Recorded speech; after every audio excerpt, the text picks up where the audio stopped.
Okay. So, which of the two candidates would you hire, or which of the four, but two candidates?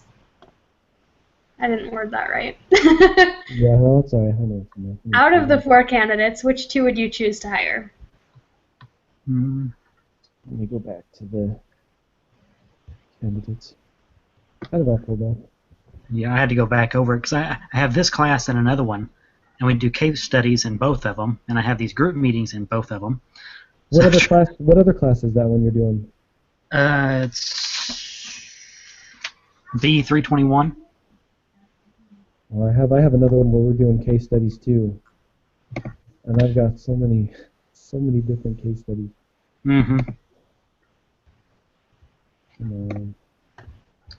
Organizational effectiveness is the class. Okay, I think mine is MA 106. I think is the name of it. Oh.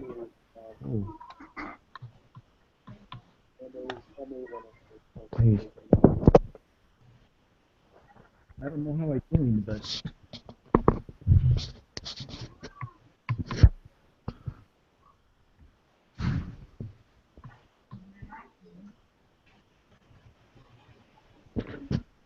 Well, in all the candidates, they give you, some positives and some negatives. I think to try, get you to think back and forth, which I guess was the whole point. I thought Natalie was a good one. According to the thing, she had good interviews, and it says can-do attitude and a good fit with other associates, and but It sounded like the only problem that they had with her was that it looks like Josh disappeared. Was that she had an accent. Yeah. And they were concerned that it would be difficult for communication among employees. Right. A comment that she didn't small talk as much on their, when they're just their, get to know each other time. But then again, too, I think, if the person's, in the business and in the element, I don't know if the communication skills would matter. That, it would hinder a little bit, but once she got more comfortable with everybody, I don't know, maybe that would help. Maybe not. I think it's like a diversity thing too. Like, you can't just not hire somebody who has to speak a little slower, Right. You're gonna have some people who have a little bit more difficulty with communicating, and right. So I have a guy that we go to church with that is Hispanic, and he's in the branch presidency and everything. And talking one-on-one, there's not really any communication barrier. But when he gets up in front of people, it makes him a lot more self-conscious and a lot more nervous, and it throws him off. It throws him off a little bit. But if you're talking one-on-one to him, it's fine. When he goes up, if he's conducting a background meeting or something like that, sometimes that's a little barrier there sometimes than what there is if you're just talking to him. So I have a neighbor that I can't remember where he's from, but we actually had an interesting experience because he has an accent. Hey, I gotta go after this. I gotta go, and I'll take Ryan. We'll go to pick him out. So I guess I thought he could take him Friday, but apparently they said they want him before Friday. So after I do this, I'll take him there. And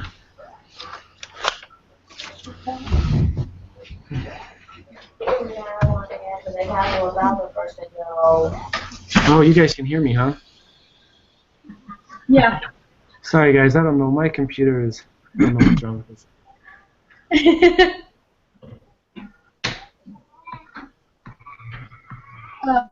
My neighbor, though, has an accent, and he actually does flooring. And we had a flood when I was 3 months pregnant, Mm-hmm. and we had to stay in a hotel. And we would come back home sometimes, and there was one time that I came back home and the door was open, and it freaked me out. 3 months pregnant, and we had to stay in a hotel. And whoa, I'm repeating.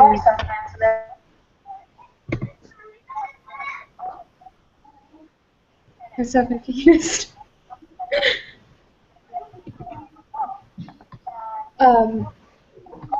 But there was one time I came home and the door was open, and he was in our house, and I was really confused, like, what is going on here? But he had worked on our floors, and he was checking to make sure everything looked good.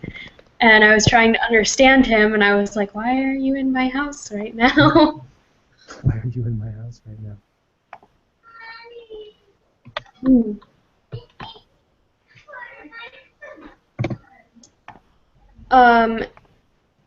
So with Martin, what kind of things were you guys thinking about Martin? Martin, he was the second year bachelor guy, right? MBA, if I remember right. I know that when on the little quiz we took, I know that. Have you guys taken the quiz yet on this? Yeah. Mm-hmm. Okay. The thing that he had a lot of leadership experience was the big thing I noticed. I can't remember exactly with Martin. I remembered. It's funny because I remembered he ran marathons and he was a good leader. That's what I remembered about Martin. Yeah, and I mostly remembered Andy Sanchez, because Andy Sanchez was like, that's who they should hire, because they even said something about somebody with entrepreneurial experience would be good. And he had a lower GPA than what they initially wanted, but GPA is not everything. It doesn't. His SAT scores show that he was smart. He was just focused on his business at that point in time. The commenter, he spent more time working than grades on that. So yep. I think he was a strong candidate for sure. Yeah. And I know that I've heard businesses don't necessarily look at GPA. They look at extracurricular activities. Look at whether you're involved in the community and whether you're involved in doing different things. I mean, if you have a really bad GPA, then that would obviously be a setback, but C's aren't terrible.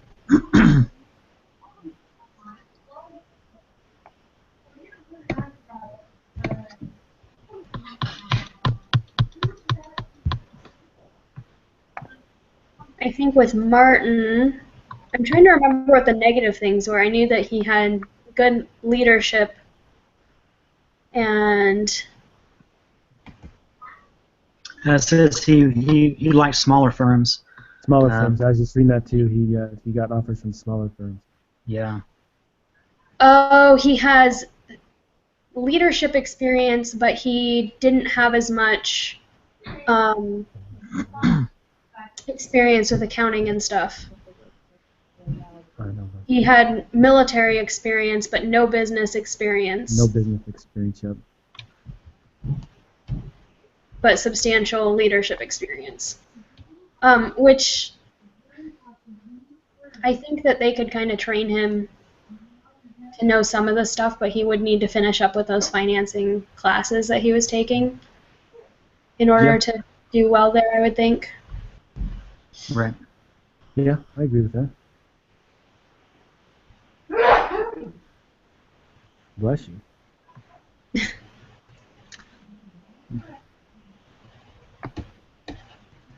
And Ken, I felt was kind of, he would have been a good person for the position, except the fact that they would end up having to give him special, I don't know what the word I'm looking for is, special circumstances for picking up his kid, or... Oh, because he was married, married, 2 kids. That one's kind of interesting because my husband actually got into an argument with his current boss about that. His boss has kind of gone interesting. But my husband's looking for a different job, and his boss is always telling him how he cringes when he thinks about how he's tied himself down by buying a house and getting married and having a baby and getting a dog. And my husband's like, businesses look for somebody who's tied down because they have to pay their bills, and in order to pay their bills, they have to have a job. Yep. And I think it's kind of hit or miss. I think with him wanting to be a family guy, he's probably just not a good fit if they're having to work crazy hours and everything like that. He just wouldn't be happy, and he wouldn't stay long. Something else would be a better fit for him.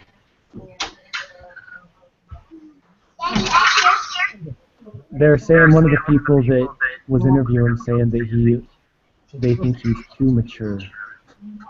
Yeah. He was too mature to accept the job. So out of those 4 candidates, who would you guys hire? Like 2 of them. I would probably say Natalia and what was his name, and Andy. Andy. Yeah. That's who I would hire as well. Yeah. They would both also give some intellectual diversity into the company. Mm-hmm. Yep.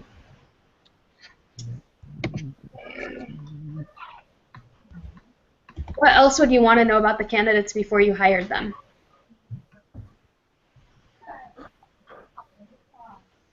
Previous job experience, I would say, is a big one. I don't know. What other question would I want to know? I think maybe just getting to know them more personally, maybe, kind of get to know more about them, know if they're going to be a good fit, with the atmosphere, with the group, I think that's pretty important, especially if you're working kind of in a team atmosphere or anything, that you kind of want to know that hopefully you're going to kind of get along at least, Yeah, that is true, yeah. Going to be working together or spending a lot of time, so. Yeah. Yeah. How would you get that information?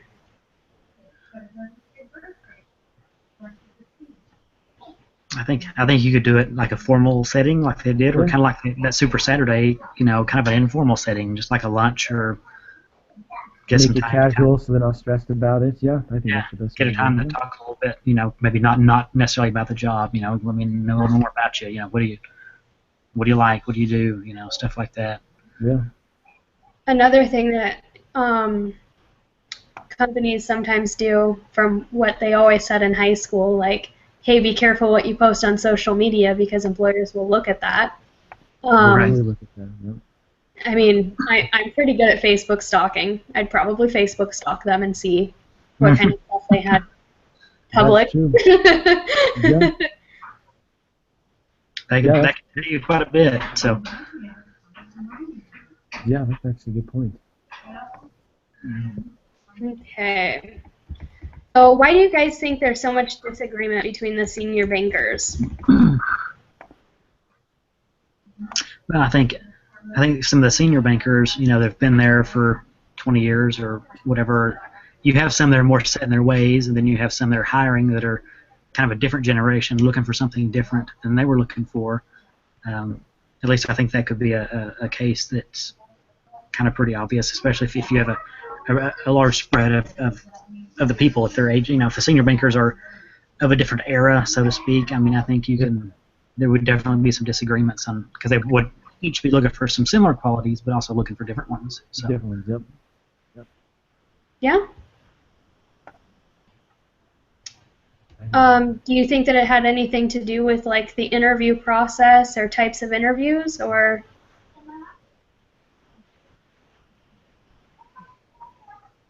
Well, I'm just on the same thing like that. I think each one of their interview styles would be different because they're both trying to probe for different information. So maybe that would cause some disagreements, I guess. Yeah. I think the other thing too is I can't even remember where we read it at this point. If it was like the first reading for the week or the second, but sometimes interviewers have biases, and they're like, I can't hire that person because they have too much leadership and they might try and surpass me, or maybe they want to hire somebody who's just like them so that they don't have too many disagreements or things like that. Right. Yeah. I mean, that's definitely a factor. I mean, a huge factor, yeah. I think so. Yeah. Are there better ways to learn about candidates than traditional interviews? I think so. Just as I think that little Super Saturday thing they did, I think that's a great way to get to know applicants instead of like a face-to-face or over the phone. Yeah.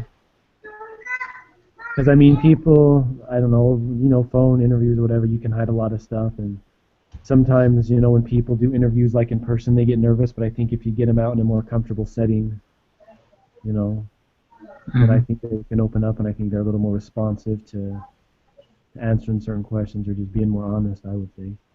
Yeah.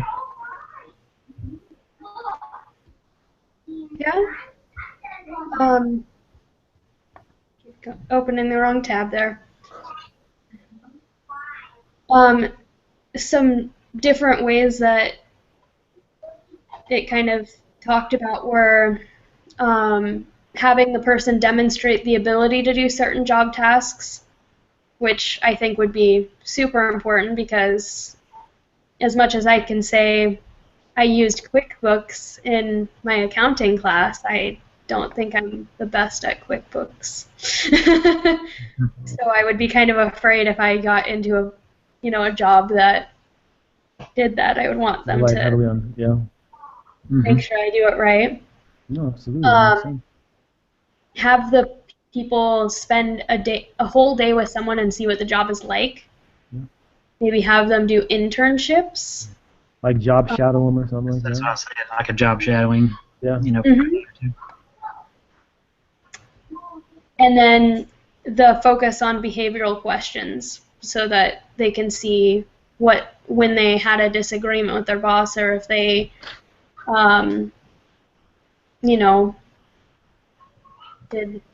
did something and have them tell them about it. Another option, which I thought was really interesting, was have interviewers ask the same questions and evaluate applicants based on the same criteria.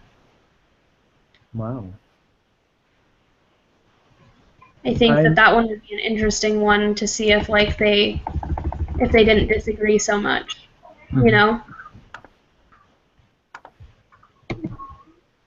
I know a big question I had at my job interview was like, how would they resolve conflict resolution?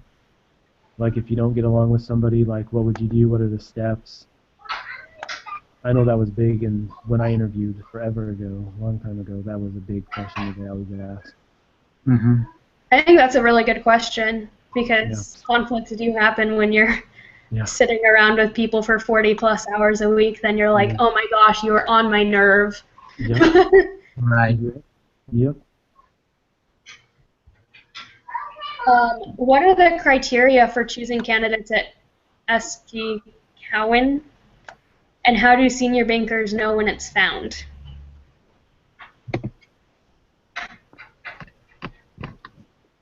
How do senior bankers know when it's found?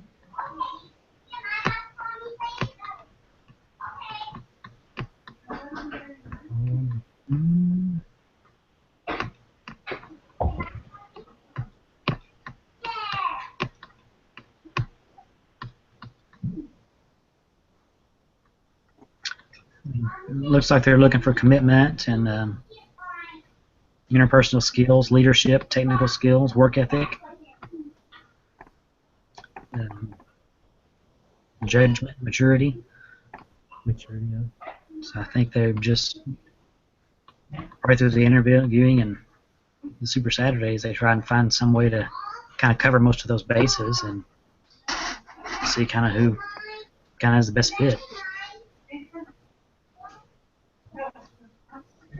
Yeah. I think one thing that it mentioned was how some of the bankers were saying that, oh, this person fits and sparkles. And it said to have everyone try and define fit and sparkle. Like, is that really a good way to look for somebody? Or is that just showing bias? I think fit and sparkle for one employee or one interviewer could be something completely different for somebody else. Mm-hmm. Yep. So I would say that it could be showing bias. I would think, but I don't know.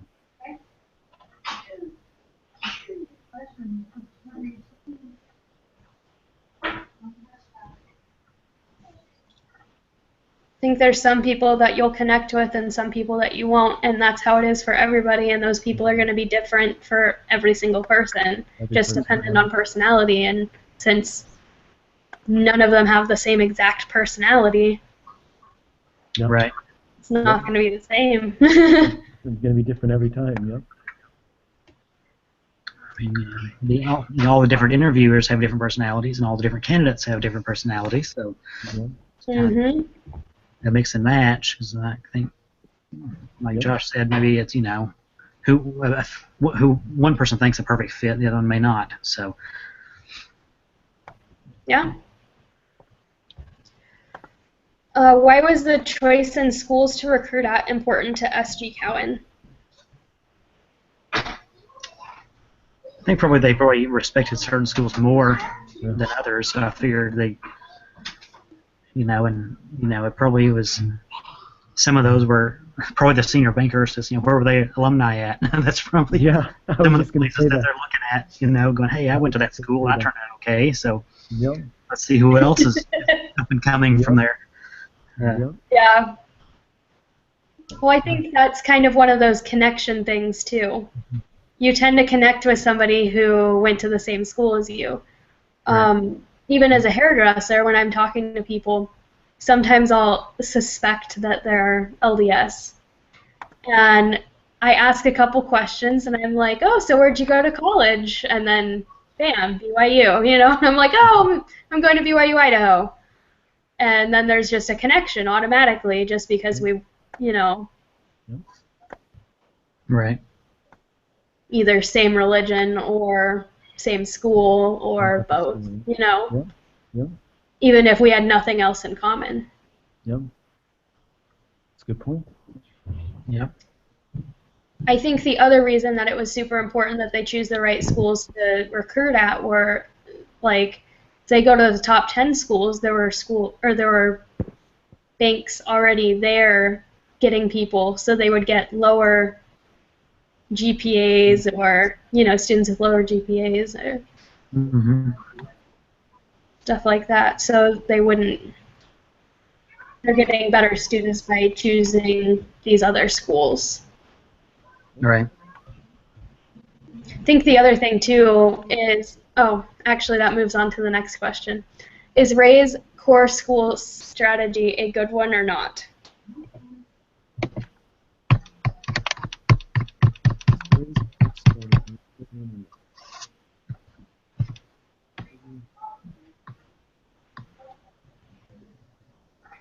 What was the question? Is Ray's core school strategy a good one or not? Like where he's choosing below the top 10 and 25 or something like that? Because he's choosing the lower schools?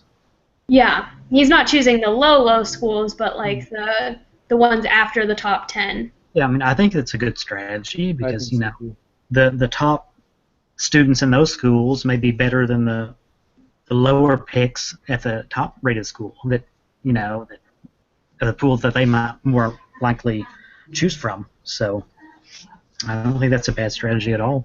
Yeah, I think it's a good strategy too. I think the other thing too is how many people went, I don't really want to go to Harvard. Right. I don't like this reputation or whatever, so I'm not even going to apply. I'm going to go to this school instead. It's not that the people who are not in the top 10 schools are not the best students. Right. all the time.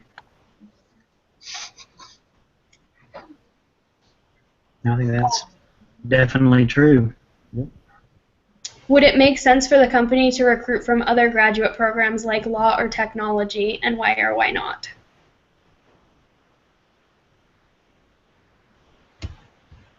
I think it probably would give them I don't know, maybe a bigger cross section of people. I mean, because you even though it's a banking thing, a banking firm, you need the smart tech guys and you need everybody else too. So I think. Yeah.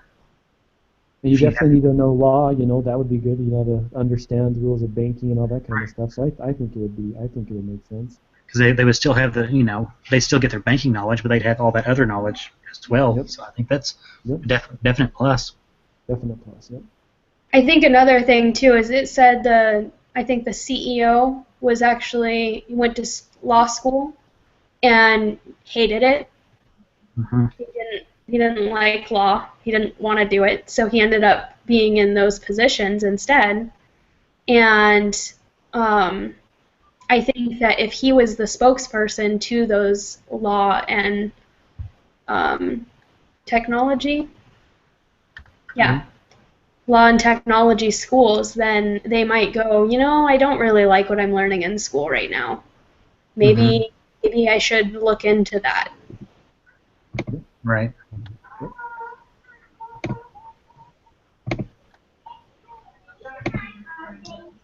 Do you think that the associates are the best people to send to campuses for recruiting?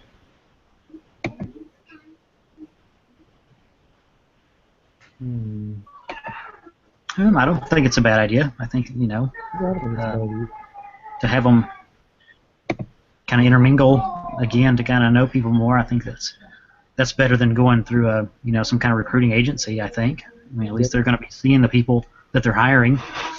Mm-hmm. Yep. That's a better option. Yep. I think the other thing too is I think it said it somewhere in there that associates know exactly what the job entails. So they'll be able to tell a little bit better if somebody's going to be able to do the job. Whereas somebody who's in a higher position who usually does the interviewing and deciding doesn't do that job every day. They might have done that job 10 years ago or 5 years ago even, and so much has changed in 5 or 10 years.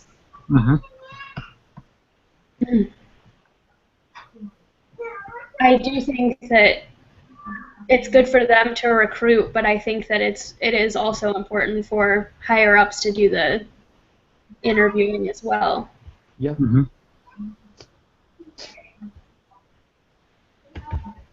Yep, I agree with that. At least to do the second round of interviews. I mean, once they get narrowed down a little bit, then I think that's kind of who probably the final interview should come from. Yep. Yeah. What do you think of the self-selection process?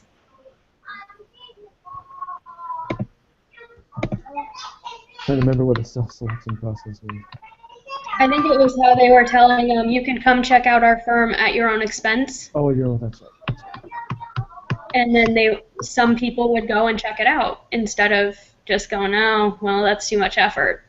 I think you probably get the ones that are the most serious about the job if they're willing to take the time and finances to go do it. I think that definitely gives the interviewers an edge because at least they're serious. Yeah. Yeah. Yeah, that's a good point. What types of people will most likely self-select? I think that you kind of got that, but I mean... The ones that want a job. The ones that want a job, yeah. The ones that are wanting a job. I think it's more than just wants a job. They want a job with their company. Yeah. It's not like they're just throwing out applications places. Yeah. Yeah. They are wanting to check out this specific firm, even if they have to travel to see it. Yep. Do you think there would be better ways to structure the on-campus interviewing and recruiting other than Super Saturday?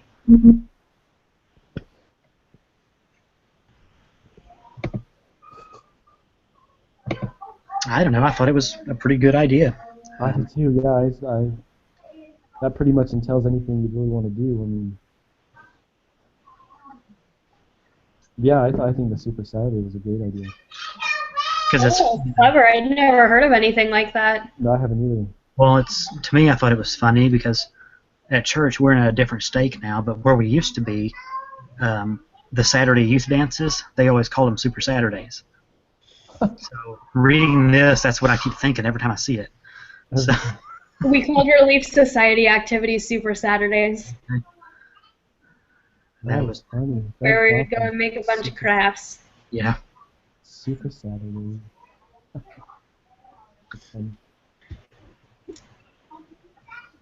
What are the pros and cons to the Super Saturday approach? I think we've listed a bunch of pros. Yeah. Yeah.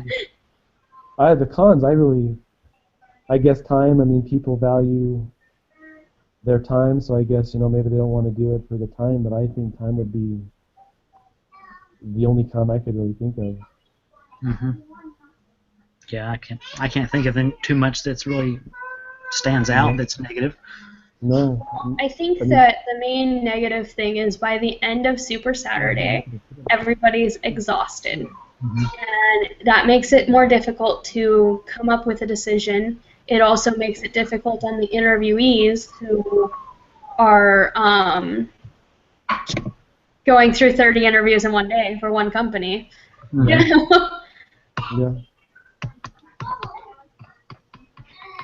And I think that maybe the people who interviewed them last would probably start to see, like, this person's getting really tired, and it's going to show in their interview, and it's going to show negatively, Mm-hmm. They're just getting tired of being asked the same questions by 30 different people. Yeah.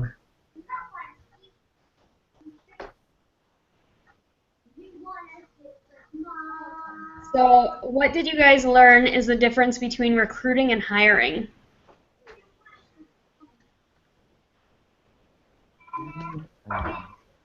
Well, I think just in recruiting, you're just getting people sort of in bulk to narrow down so you can hire them. Yeah. Recruitment just get them to be hired, to be interviewed. Right, and you're going to start choosing out of that pool to find the ones that you want. Yeah. I think recruiting, too, is getting people to know about your company. Like, I work at Sport Clips, and we had a very difficult time hiring people. At one point, we were down to like 5 or 6 stylists, and I was pregnant, and I was huge, and I couldn't stand that long, and I couldn't do a bunch of stuff. I was like, I'm exhausted. I can't be here any longer. I want to just go home. I don't feel well.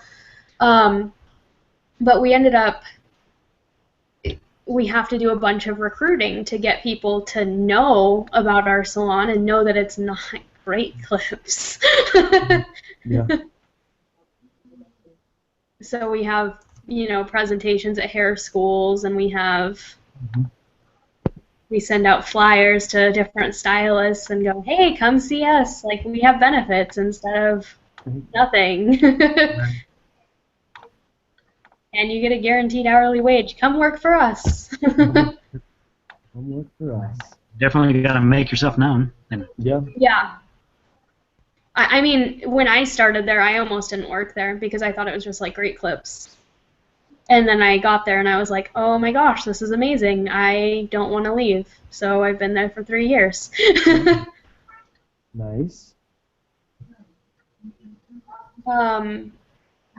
So what did you learn about recruiting through the case study?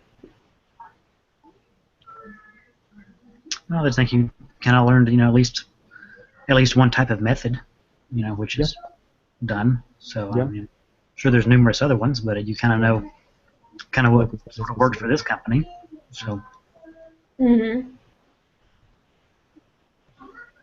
Worked for Ray. What did we learn about hiring? I guess that can be a difficult process. I mean, or a long process. It could be, if you really want to find the person that's the right fit. So.